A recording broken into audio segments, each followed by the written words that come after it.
तो छात्रों पिछली कक्षा में मैंने ग्रामर का सिलेबस बताया। उससे पहले मैंने ग्रामर का इतिहास बताया, ग्रामर की उत्पत्ति बताई, और हिस्ट्री ऑफ इंग्लिश ग्रामर बताई, हिस्ट्री ऑफ वर्ल्ड ग्रामर मैंने बताई। आज छात्रों मैं ग्रामर के 5 भागों के बारे में बारी बारी से बताऊंगा। छात्रों आपने बहुत एलिमेंट्री स्टेज से ही ये सीखा होगा कि अंग्रेजी व्याकरण के कितने भाग हैं। तो आपने सीखा होगा कि अंग्रेजी व्याकरण के 5 भाग हैं। ये कोई बताने की जरूरत नहीं है, फिर भी एक बार मैं रिपीट कर देता हूँ ताकि यदि आपके स्मरण में नहीं हो तो स्मरण में आ जाए। तो छात्रों आपने देखा होगा कि अंग्रेजी ग्रामर के 5 भाग कौन कौन से हैं। नंबर 1 ऑर्थोग्राफी, जिसका दूसरा नाम फोनोलॉजी है। ऑर्थोग्राफी को हम हिंदी में वर्ण विचार कहते हैं। दूसरा नाम है इटिमोलॉजी, और इसका एक नाम और है मॉर्फोलॉजी, इसका शाब्दिक अर्थ होता है शब्द विचार।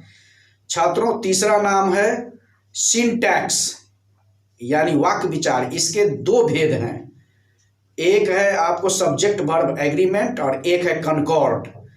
चौथा नाम है पंक्चुएशन, इसका एक नाम और है कोटेशन मार्क, और शाब्दिक अर्थ है हिंदी शाब्दिक अर्थ चिन्ह विचार। और 5वां है प्रोसोडी, इसका दूसरा नाम है रिदमोलॉजी, RHYTHMOLOGY, रिदमोलॉजी, इसे आप भूलेंगे नहीं।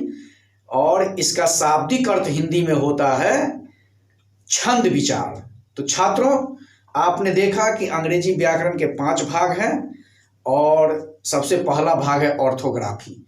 यहाँ एक बात मैं आपको बता दूं कि अंग्रेजी व्याकरण के 5 भेद भी हैं। तो छात्रों आप भेद और भाग में फर्क जानते होंगे। भेद जैसे ये आपको मार्कर है, इसका नाम है व्हाइट मैट, और इसी टाइप के दूसरा नाम होगा, तीसरा नाम होगा, तो इसे हम भेद कहते हैं। इंग्लिश में काइंड टाइप्स कहते हैं। लेकिन भाग अगर इसे हम ऐसे तोड़ दें, 2 टुकड़ों में कर दें, तो इसे हम भाग कहते हैं। तो यानी इंग्लिश में पार्ट कहते हैं। तो आपने देखा कि भेद और भाग में क्या फर्क है। तो अंग्रेजी व्याकरण के 5 भेद भी हैं। शायद आप इसे जानते हो या नहीं, लेकिन एक बार मैं आपको बता रहा हूं ताकि आपके स्मरण में आ जाए। हमेशा याद रखेंगे कि अंग्रेजी व्याकरण के 5 भेद भी हैं और 5 भाग भी हैं। तो भाग तो मैंने बताया ऑर्थोग्राफी से लेके प्रोसोडी तक, लेकिन भेद भी मैं बता रहा हूं। वो पहला भेद है परस्पेक्टिव इंग्लिश ग्रामर, जिसे कहते हैं वर्णनात्मक व्याकरण। दूसरा है डिस्क्रिप्टिव इंग्लिश ग्रामर, जिसे हम कहते हैं व्याख्यात्मक अंग्रेजी व्याकरण। तीसरा है स्ट्रक्चरल इंग्लिश ग्रामर यानी संरचनात्मक व्याकरण। चौथा है ट्रेडिशनल इंग्लिश ग्रामर, जिसका परंपरागत अंग्रेजी व्याकरण। और 5वां है ट्रांसफॉर्म जेनरेटिव इंग्लिश ग्रामर यानी वंशानुगत अंग्रेजी व्याकरण। तो ये अंग्रेजी व्याकरण के 5 भेद हो गए और वो 5 भाग हैं। तो भेद भी अगले वीडियो में बताऊंगा, लेकिन अभी मैं आपको भाग बताने जा रहा हूं, यानी अंग्रेजी व्याकरण का पहला भाग मैं बताऊंगा ऑर्थोग्राफी। ये आप तक अपने बचपन से सीखा होगा ऑर्थोग्राफी ऑर्थोग्राफी ऑर्थोग्राफी, लेकिन ऑर्थोग्राफी क्या है आज हम सब इसकी विस्तृत चर्चा करेंगे। तो आइए देखते हैं ऑर्थोग्राफी क्या है। जरा यहां ध्यान दें आप। ऑर्थोग्राफी, इसका दूसरा नाम फोनोलॉजी है। फोनोलॉजी का क्या मतलब होता है? फोनोलॉजी का मतलब वर्ण विचार यानी अक्षर विचार भी इसे हम कह सकते हैं। वर्ण विचार यानी अक्षर विचार। तो छात्रों आपने देखा कि ऑर्थोग्राफी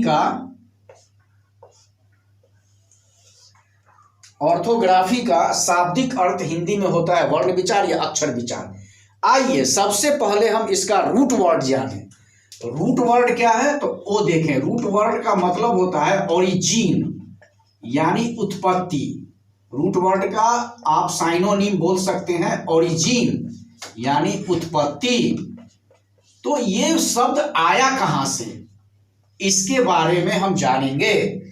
तो ये शब्द मैं बताऊं आपको कि ये यूनानी भाषा के 2 शब्दों से लिया गया।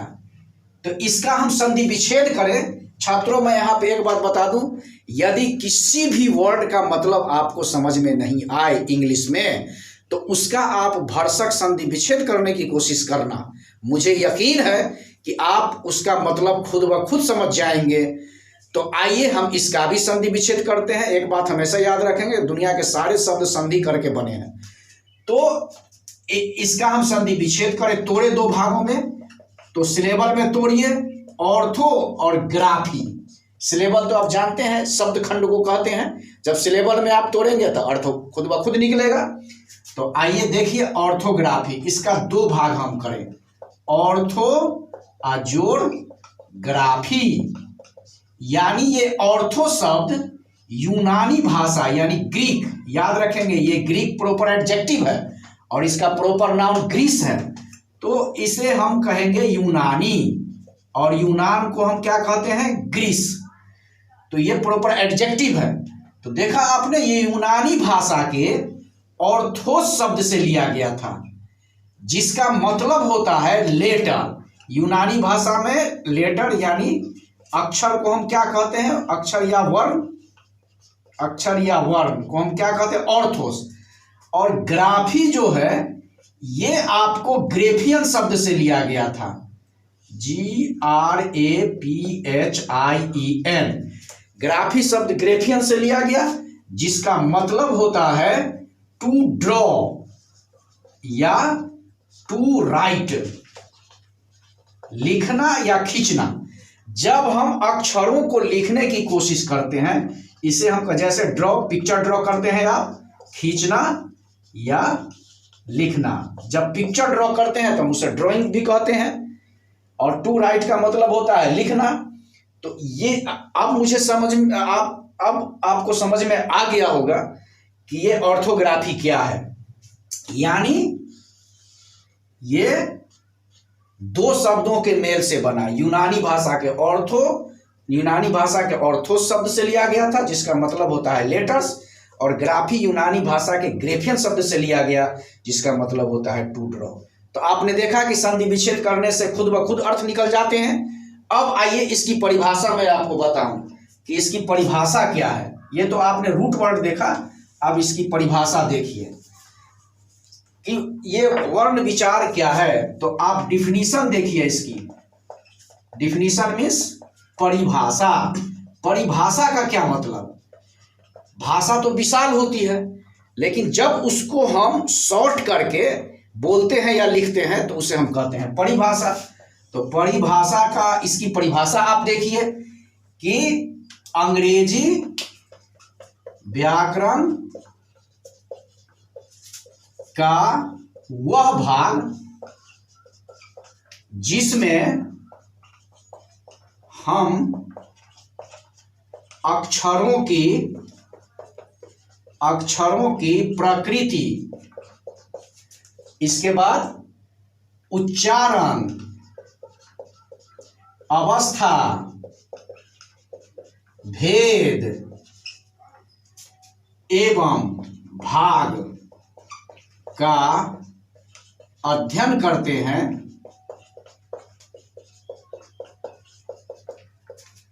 ऑर्थोग्राफी यानी वर्ण विचार कहलाता है। ऑर्थोग्राफी कहा जाता है। इसे आप यूं इंग्लिश में भी लिख सकते हैं, कैसे, तो that part of English grammar in which we study about the nature, यानी किन किन चीजों का अध्ययन करेंगे, प्रकृति, उच्चारण, अवस्था, भेद एवं भाग, इतने का अध्ययन। द नेचर, उच्चारण को अंग्रेजी में हम क्या कहेंगे, प्रोनाउंसिएशन या स्पेलिंग, प्रोनाउंसिएशन अवस्था, स्टेट, भेद, kind and parts of letters is called orthography. तो ये देखा आपने, इसकी हिंदी में भी आपने परिभाषा देखी, इसकी अंग्रेजी में भी आपने परिभाषा देखी। तो अंग्रेजी की परिभाषा क्या हुई? That part of English grammar in which we study about the nature, pronunciation, state, kind and parts of letter is called orthography. चलिए, तो इस परिभाषा से क्या निकला कि इसमें हम किसका अध्ययन करेंगे? तो हम इसमें अध्ययन करेंगे लेटर्स का, यानी अक्षरों का। तो आइए अक्षरों का अध्ययन करें हम। ये तो आपने परिभाषा देखी, अब परिभाषा से निकल के ये बात सामने आई कि इसमें हमें अक्षरों का अध्ययन करना, यानी वर्णों का। तो आइए हम वर्ण का ही अध्ययन करें। लेटर्स, इसको इंग्लिश में क्या कहते हैं? लेटर्स। और इसे हिंदी में क्या कहेंगे? अक्षर या वर्ण। ये एक टर्म निकल कर आया। आइए हम लेटर्स की भी उत्पत्ति जाने, इसकी भी ओरिजिन जाने या रूट वर्ड जाने। तो लेटर्स का रूट वर्ड क्या है? याद रखेंगे, ये लैटिन भाषा के लिटेरिया शब्द से लिया गया था। लेटर की उत्पत्ति किससे हुई? अब मैं शॉर्ट में लिख रहा हूं छात्रों, ताकि वक्त की कमी है, आप समझ जाएंगे, दिक्कत नहीं होगी। लेटर्स ये लैटिन भाषा के, लैटिन कहाँ की भाषा है? तो रोम की भाषा है। और रोम क्या है अभी? तो इटली की राजधानी है। चलिए, तो लैटिन भाषा के लिटेरिया शब्द से लिया गया था। लिटेरिया, जिसका शाब्दिक अर्थ होता था, लिटेरिया जिसका अर्थ है फोनीम। फोनीम का क्या मतलब है? फोनीम का मतलब होता है अति लघुत्तम रूप। अति लघुत्तम रूप यानी सबसे छोटा भाग, इकाई। तो अक्षर सबसे छोटा भाग है, इसी से शब्द बनते हैं, और शब्दों के मेल से वाक्य बनते हैं, और वाक्यों के मेल से एक पैसेज बनता है, और पैसेज के मेल से एक चैप्टर बनता है, और एक चैप्टर के मेल से कोई स्क्रिप्ट बनती है या कोई कहानी बनती है। तो ये है अति लघुत्तम रूप। तो आपने देखा क्या कि लेटर शब्द की उत्पत्ति लैटिन भाषा के लिटेरिया से हुई थी, जिसका अर्थ है फोनीम। चलिए, अब इसकी डिफिनीशन देखिए। इसकी डिफिनीशन मैं बताऊं, परिभाषा, वर्ण किसे कहेंगे?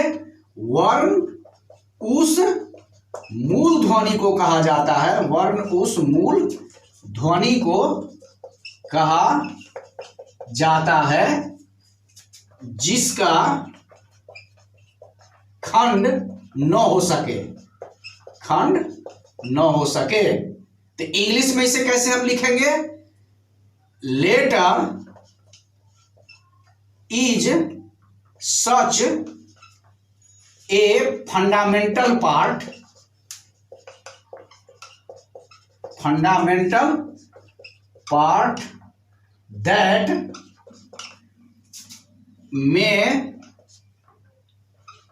मे नॉट को हम कंट्रैक्टेड फॉर्म ऐसे भी लिखेंगे, इसका कॉन्ट्रैक्शन है ये कंट्रैक्टेड फॉर्म है।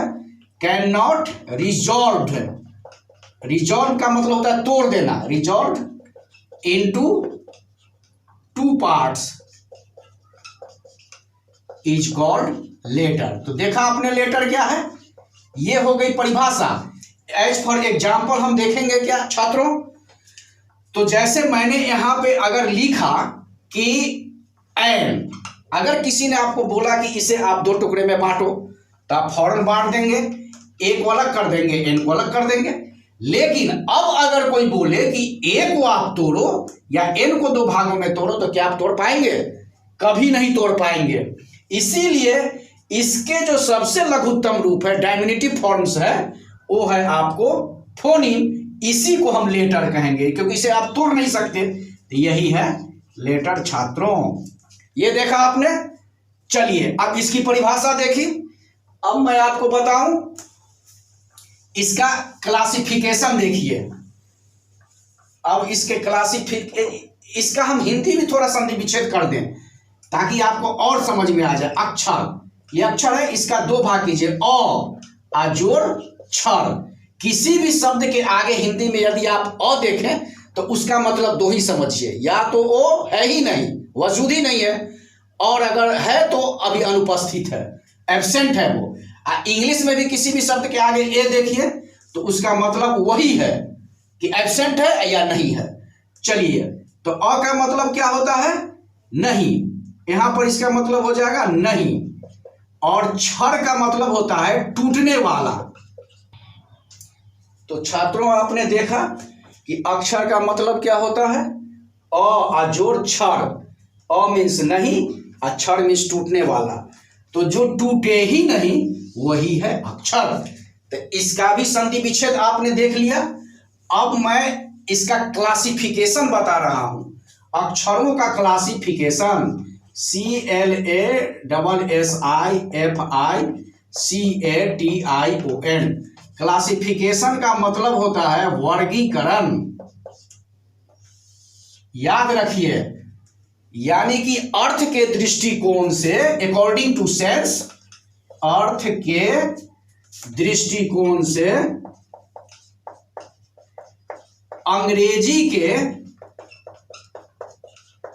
अंग्रेजी के सारे अक्षरों या वर्णों को दो भागों में वर्गीकृत किया गया है। दो भागों में वर्गीकृत किया गया है। तो कौन कौन से भाग हैं? पहला है आपको द कैपिटल लेटर्स। पहला है आपको द कैपिटल लेटर्स। इसे हम क्या कहते हैं? छापे के बड़े अक्षर। छापे के बड़े अक्षर। और दूसरा है the small letters. Small letters, इसे हम कहेंगे छापे के छोटे अक्षर। इसका मतलब आप समझेंगे वही चीज ऊपर में लिखी है, वही चीज नीचे में भी है। तो ये देखा आपने। अब इसमें एक बात, इसको तो बताने की जरूरत नहीं है, इसे मैं इसलिए नहीं बताऊंगा कि आप सभी जानते हैं। यानी जो बड़ी एबीसीडी है, ए से लेके जेड तक, वही है द कैपिटल लेटर्स। और स्मॉल लेटर्स क्या है वो भी आप जानते हैं, यानी छोटी एबीसीडी ए से लेके जेड तक। ये देखा आपने। अब इसमें क्या है, इसे मैं मिटा दूं। अब आप देखें कि एक और टर्म आता है जो मैं अपनी तरफ से जोड़ रहा हूं, आप किसी बुक में नहीं देखेंगे, आपके समझने के लिए मैं, जो आपकी सुविधा के लिए मैं जोड़ रहा हूं। एक आता है नंबर 3 में, the cursive capital letters. Capital letters, इसे आप कह सकते हैं लिखने के बड़े अक्षर। लिखने के बड़े अक्षर। और चौथा में है the cursive small letters. Cursive small letters, यानी लिखने के छोटे अक्षर। ये देखा आपने। तो इसे, ये जो है द कर्सिव कैपिटल लेटर्स छात्रों, ये तो आप सभी जानते हैं, जिसे हम बोलचाल की भाषा में लपटा हुआ एबीसीडी भी कहते हैं। तो ये हम कैसे लिखते हैं तो वो मैं लिख के आपको बता रहा हूं। देखिए आप एक बार, आप लोग सभी जानते हैं, लेकिन एक बार फिर भी मैं रिपीट कर देता हूं, क्योंकि पूरे एलिमेंट्री स्टेज से मैं चल रहा हूं। B C D E F G H I J K L M N O P, ऊपर वाला मैं मिटा रहा हूं छात्रों, P Q R S T U, नीचे वाला भी मैं मिटा दूं, यू भी डब्लू एक्स वाई जेड। ये है आपको लिखने के बड़े अक्षर। इसे मैं मिटा दूं, लिखने के छोटे अक्षर क्या है वो भी मैं बता रहा हूं। तो लिखने के छोटे अक्षर कैसे, वो आप सभी जानते हैं। ए, देखिए लिखने के छोटे अक्षर A B C D D E F G H I J K L M N O P P Q R, इसे आप ऐसे भी ले, आर एस टी यू भी डब्लू एक्स वाई जेड। तो ये देखा छात्रों आपने कि लिखने के बड़े अक्षर कौन, छापे के बड़े अक्षर कौन थे। यदि मैं भूल कर गया हूँ द कैपिटल स्मॉल लेटर्स लिखने, उसका शाब्दिक अर्थ लिखने में, तो उसे आप सुधार कर लेंगे। वहाँ पे लिखेंगे छापे के बड़े अक्षर और छापे के छोटे अक्षर। यहाँ पे आप लिखेंगे लिखने के बड़े अक्षर और लिखने के छोटे अक्षर। तो आज के वीडियो में बस इतना ही छात्रों। अब अगले वीडियो में मैं आपके साथ हाजिर होऊंगा कि उच्चारण के दृष्टिकोण से अक्षरों के कितने भागों में वर्गीकृत किया गया, कितने भेद हैं, तो वो अगले वीडियो में बताऊंगा। तब तक के लिए बहुत बहुत धन्यवाद। जय हिंद, जय भारत।